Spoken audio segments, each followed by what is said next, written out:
Hello everyone, welcome back to my YouTube channel. A very wonderful good morning to you all.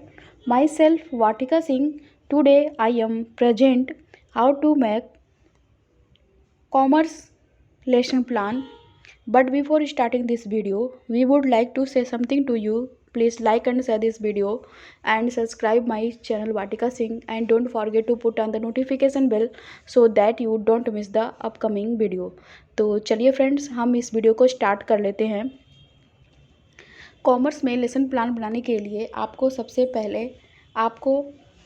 पहले first of all आपको लिखना होता है अपने first page पे, फ्रंट में आपको लिखना होता है। फर्स्ट ऑफ ऑल आपको लिखना होगा पाठ योजना।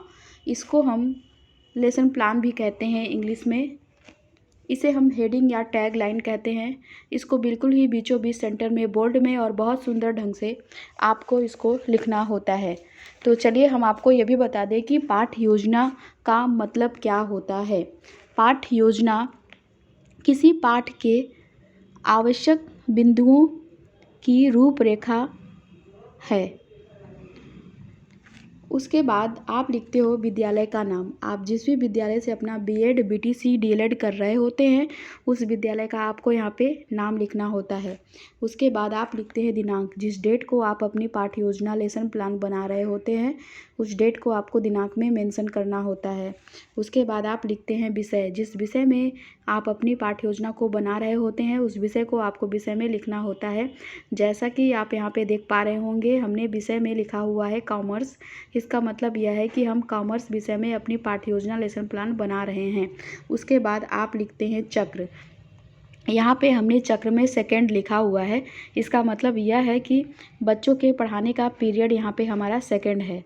उसके बाद आप लिखते हो कक्षा। आप जिस भी कक्षा के लिए अपनी पाठ्य योजना लेसन प्लान बनाते हैं उस कक्षा को आपको कक्षा में मेंशन करना होता है। जैसा कि आप यहाँ पे देख पा रहे होंगे, कक्षा में हमने लिखा हुआ है 12th। इसका मतलब यह है कि हमने 12th क्लास के लिए हम पाठ्य योजना अपनी बना रहे हैं।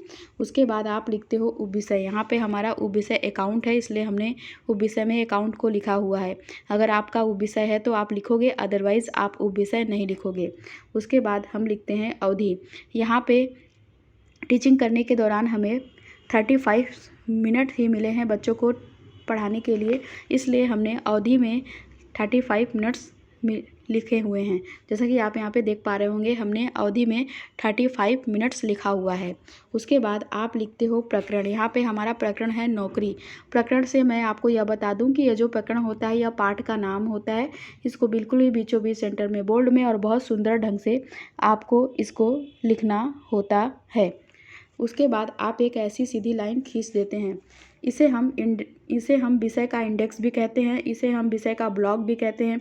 इस विषय के इंडेक्स में, इस ब्लॉक में हमने आपको विषय के बारे में संक्षिप्त में सारी जानकारी आपको यहाँ पे दे रखी है। उसके बाद आप लिखते हो सामान्य उद्देश्य। तो पहले मैं आपको बता दूं कि यह सामान्य उद्देश्य क्या होता है। जो विषय आप बच्चों को पढ़ाने जा रहे हैं उस विषय से बच्चा क्या सीखेगा उसे हम सामान्य उद्देश्य कहते हैं और उसे हम सामान्य उद्देश्य में लिखते हैं। और मैं यहाँ पे आपको एक इम्पॉर्टेंट जानकारी देना चाहूँगी कि जैसे कि आप कॉमर्स की 20 पाठ्य योजना बना रहे हैं तो आप अपने कॉमर्स की 20 पाठ्य योजना में यही सामान्य उद्देश्य आप बार बार लिख सकते हैं। तो यहाँ पे सामान्य उद्देश्य में हमको अपने विषय से रिलेटेड 5, 6, 7, 8 पॉइंट्स हमको अपने विषय के बारे में लिखना होता है। तो यहाँ पे सामान्य उद्देश्य में पहला पॉइंट्स हमारा यहाँ पे है, छात्रों में कॉमर्स विषय के प्रति रुचि जागृत करके नौकरी के विषय में जानकारी प्रदान करना होता है। दूसरा पॉइंट्स हमारा यहाँ पे दूसरा पॉइंट्स है सामान्य उद्देश्य में छात्रों को नौकरी के व्यवहारिक ज्ञान को समझने योग्य बनाना। तीसरा पॉइंट्स हमारे यहाँ सामान्य उद्देश्य में है छात्रों को नौकरी संबंधी चार्ट का प्रदर्शन करने योग्य बनाना। चौथा पॉइंट्स हमारे यहाँ पे सामान्य उद्देश्य में है छात्रों को नौकरी के महत्व को समझने योग्य बनाना। पांचवा पॉइंट्स हमारे यहाँ पे सामान्य उद्देश्य में है छात्रों को नौकरी से होने वाले लाभ व हानि से अवगत कराना तथा विस्तृत जानकारी प्रदान करना है। उसके बाद आप लिखते हो विशिष्ट उद्देश्य। तो पहले मैं आपको बता दूं कि यह विशिष्ट उद्देश्य क्या होता है। जो पाठ आप बच्चों को पढ़ाने जा रहे हैं उससे बच्चा क्या सीखेगा, उसे ही हम विशिष्ट उद्देश्य कहते हैं और उसे ही हम विशिष्ट उद्देश्य में लिखते हैं। विशिष्ट उद्देश्य हमारे 3 प्रकार के होते हैं। पहला तो होता है हमारा ये ज्ञानात्मक उद्देश्य, दूसरा होता है हमारा बोधात्मक उद्देश्य, तीसरा हमारा होता है कौशलात्मक उद्देश्य। इन तीनों उद्देश्यों में लगभग आपको 2-2 पॉइंट्स लिखने होते हैं। तो यहाँ पे ज्ञानात्मक उद्देश्य में हमारा पहला पॉइंट्स है छात्रों को नौकरी का प्रत्याशमन कराना। दूसरा पॉइंट्स हमारा यहाँ पे है छात्रों को नौकरी को स्मरण करने योग्य बनाना। बोधात्मक उद्देश्य में हमारा यहाँ पे बोधात्मक उद्देश्य में दूसरा पहला पॉइंट्स हमारा बोधात्मक उद्देश्य में है छात्रों को नौकरी की व्याख्या करने योग्य बनाना। दूसरा पॉइंट्स हमारा यहाँ पे बोधात्मक उद्देश्य में है छात्रों को नौकरी को समझने योग्य बनाना।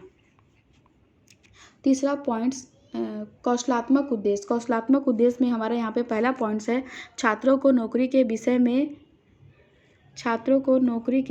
में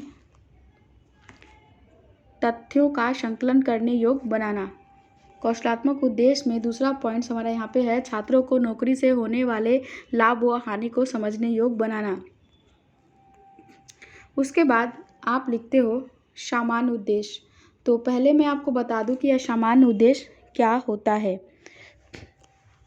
आप बच्चों को जो भी टॉपिक क्लास में पढ़ा रहे हैं, बच्चों को कोई भी टॉपिक एक्सप्लेन करने के लिए आप जिन सामग्री का यूज करके ब्लैक बोर्ड पे बच्चों को वह टॉपिक एक्सप्लेन करते हो, बच्चों को वह टॉपिक क्लियर करते हो, समझाते हो, उसी सामग्री को हम सहायक सामग्री कहते हैं। और सहायक सामग्री के रूप में आप लिख सकते हो चाक, डस्टर, लपेट, श्यामपट्ट, प्रकरण से संबंधित सहायक सामग्री आदि। उसके बाद आप लिखते हो पूर्व ज्ञान। तो पहले मैं आपको बता दूं कि यह पूर्व ज्ञान क्या होता है।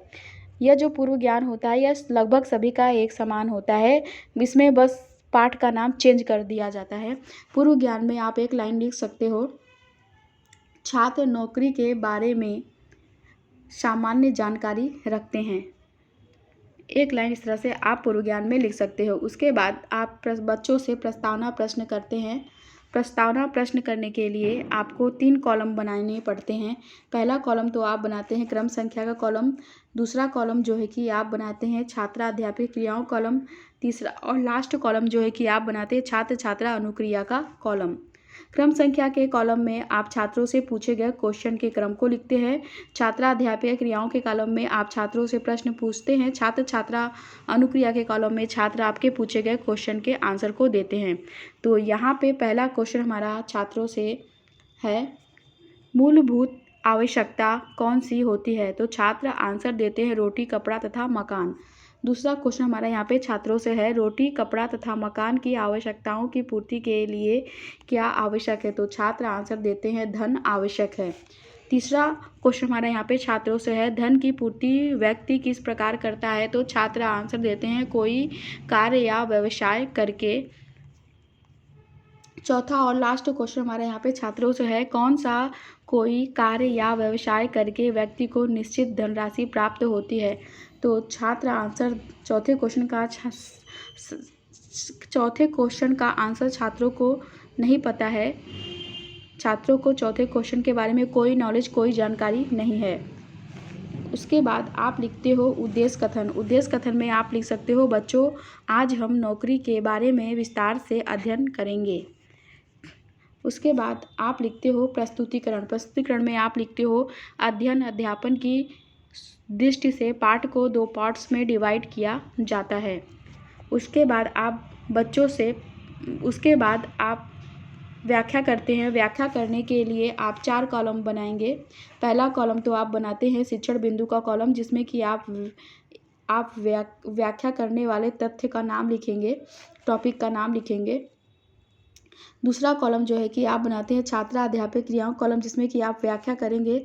तीसरा कॉलम जो है कि आप बनाते हैं छात्र छात्रा अनुक्रिया का कॉलम, जिसमें कि आप लिखेंगे छात्र ध्यानपूर्वक व्याख्या को सुनेंगे। चौथा और लास्ट कॉलम जो है कि आप बनाते हैं श्यामपट्ट कार्य का कॉलम, जिसमें कि आप मुख्य पॉइंट्स को लिखेंगे। तो अब हम व्याख्या कर लेते हैं। नौकरी 2 पक्षों के मध्य एक पारस्परिक अनुबंध है जिसके अंतर्गत कर्मचारी नियोक्ता दी गई विशेष शर्तों पर कार्य करने के लिए सहमत है और नियोक्ता उसके कार्य के बदले नकद या वस्तु के रूप में कुछ पारिश्रमिक देता है। नौकरी में हमेशा दो पक्ष होते हैं और कर्मचारी काम के बदले नियोक्ता से पारिश्रमिक पाता है। साधारणतः मजदूरी को एक निश्चित राशि तय होती है जो काम के बदले दैनिक रूप में अथवा सप्ताह में नियोक्ता द्वारा दी जाती है। उसी तरह वेतन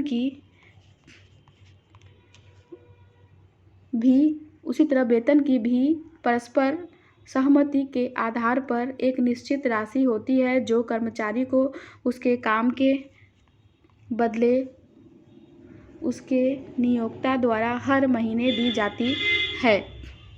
व्याख्या करने के बाद आप छात्र छात्रा अनुक्रिया के कॉलम में लिखेंगे। छात्र ध्यानपूर्वक व्याख्या को सुनेंगे। श्यामपट्ट कार्य के कॉलम में आप मुख्य पॉइंट व्याख्या करने के बाद आप श्यामपट्ट कार्य के कॉलम में मुख्य पॉइंट्स को लिखेंगे। तो श्यामपट्ट कार्य के कॉलम में हमारा यहाँ पे पहला पॉइंट्स है नौकरी का अर्थ नियोक्ता कर्मचारी। दूसरा पॉइंट्स हमारा श्यामपट्ट कार्य के कॉलम में है नौकरी दो पक्षों के मध्य एक पारस्परिक अनुबंध है जिसके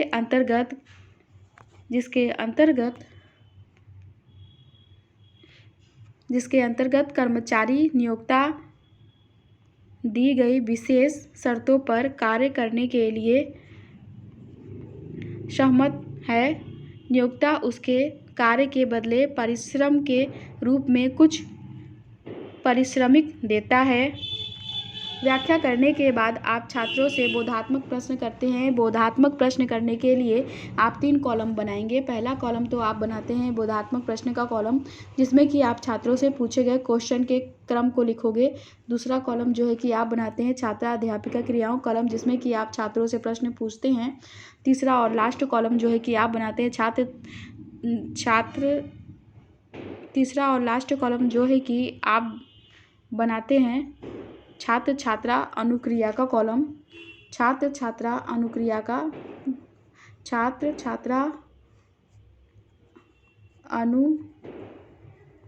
का कॉलम बनाते हैं। इस कॉलम में छात्र आपके पूछे गए क्वेश्चन के आंसर को देते हैं। तो यहाँ पे हमारा पहला क्वेश्चन छात्रों से है नौकरी क्या है। तो छात्र आंसर देते हैं पारस्परिक अनुबंध है। दूसरा क्वेश्चन हमारा यहाँ पे छात्रों से है नियोक्ता द्वारा प्रतिफल में क्या दिया जाता है। तो छात्र आंसर देते हैं पारिश्रमिक दिया जाता है। उसके बाद बोधात्मक प्रश्न करने के बाद छात्रों से बोधात्मक प्रश्न करने के बाद हम फिर से व्याख्या करते हैं जिसके लिए फिर से हम 4 कॉलम बनाएंगे। पहला कॉलम हम बनाएंगे शिक्षण बिंदु का कॉलम जिसमें कि हम व्याख्या करने वाले तथ्य का नाम लिखेंगे। दूसरा कॉलम जो है कि हम बनाते हैं छात्रा अध्यापक क्रियाओं कॉलम जिसमें कि हम व्याख्या करेंगे।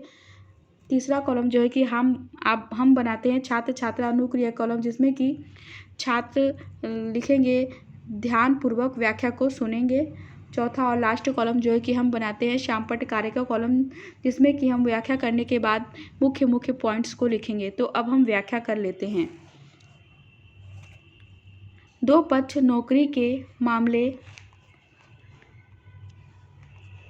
में हमेशा 2 पक्ष शामिल होते हैं कर्मचारी एवं नियोक्ता। अनुबंधात्मक प्रकृति नौकरी की प्रकृति हमेशा अनुबंधात्मक होती है जिसमें 2 पक्षों के मध्य एक समझौता होता है। तीसरा पारिश्रमिक वह प्रतिदान या पुरस्कार है जो कर्मचारी अपने काम के बदले नियोक्ता से प्राप्त करता है।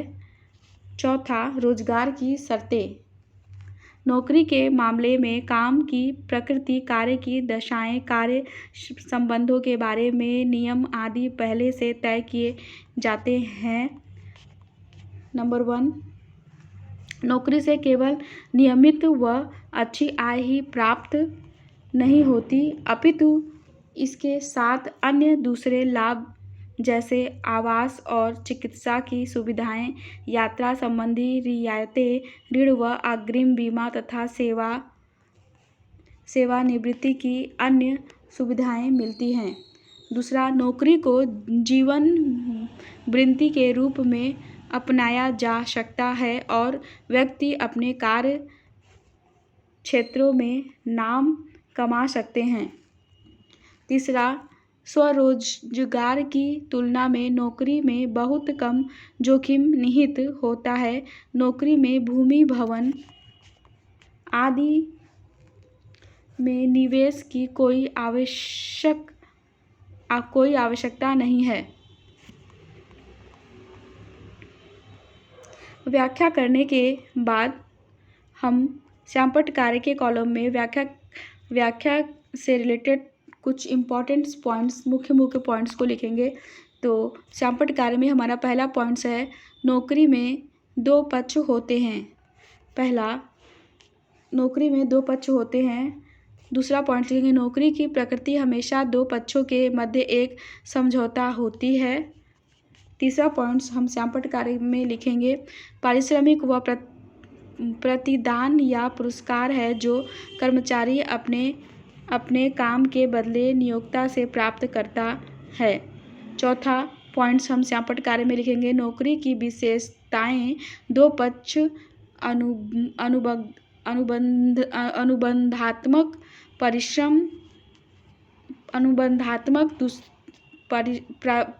पारिश्रमिक रोजगार की शर्तें 2 पक्ष, डायग्राम के थ्रू हम इसको दिखाएंगे। 2 पक्ष पारिश्रमिक, नौकरी की विशेषताएं में 2 पक्ष पारिश्रमिक, अनुबंधात्मक प्रकृति, रोजगार की शर्तों, नौकरी। नेक्स्ट पॉइंट हम लिखेंगे, नौकरी का महत्व, निरंतर आय, जीवन वृत्ति, कम जोखिम। व्याख्या करने के बाद हम छात्रों से बोधात्मक प्रश्न करते हैं, जिसके लिए हम 3 कॉलम बनाएंगे। पहला कॉलम हम बनाते हैं बोधात्मक प्रश्न का कॉलम, जिसमें कि हम छात्रों से पूछे गए क्वेश्चन के क्रम को लिखेंगे। और दूसरा कॉलम जो है कि हम बनाते हैं छात्राध्यापक क्रियाओं कॉलम, दूसरा कॉलम जो है कि हम बनाते हैं छात्राध्यापिका क्रियाओं का कॉलम, जिसमें कि छात्रों से प्रश्न हम पूछेंगे।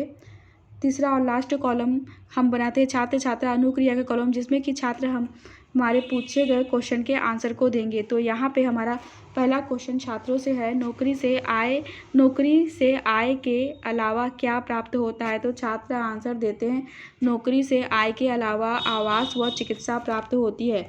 दूसरा क्वेश्चन यहाँ पे हमारा छात्रों से है, नौकरी में कितने पक्ष होते हैं? तो छात्र आंसर देते हैं, नौकरी में 2 पक्ष होते हैं।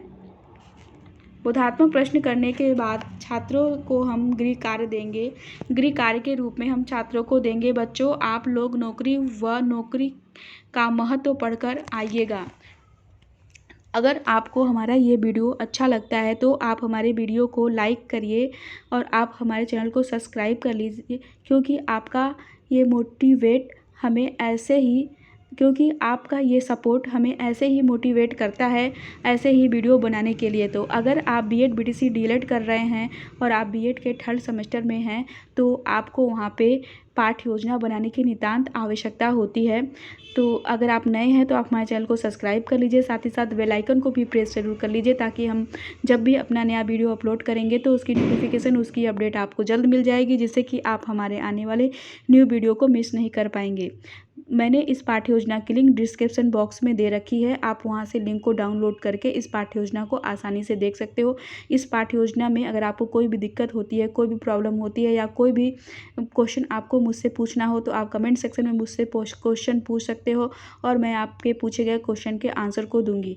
तो हम आपसे फिर से मिलते हैं अपने नेक्स्ट वीडियो के साथ। Thank you so much for watching my video and subscribe my channel.